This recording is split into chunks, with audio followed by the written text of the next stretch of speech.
alikuwa tutesaga mchana. Alikuta high season. Low season akapita tuko free. Pale Serengeti katikati. Ukitaka kupumzika ndio unajua sasa low season badala tupumzike sasa hivi. Ukitaka kupumzika nenda atupiga matukio mama ondoka na mara kaondoka na boga. Mara kaondoka na nini?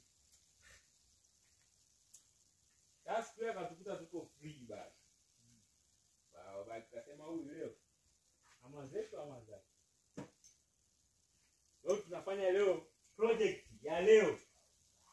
Atawafundisha na wao jamii wengine. Sasa ilikuwa ni babe ndio dume na ndio mbabe.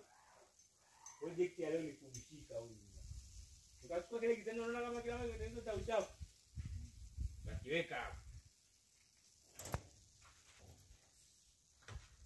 Tukifungua kwanza tukaweka kamba.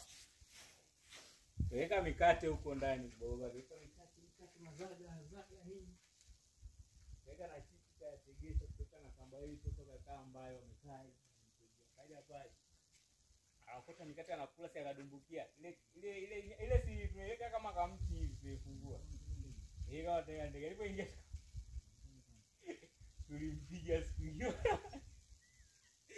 Akishuhudia kama mtu anaye kama mlaya angeona huruma kabisa. Tulimshughulikia.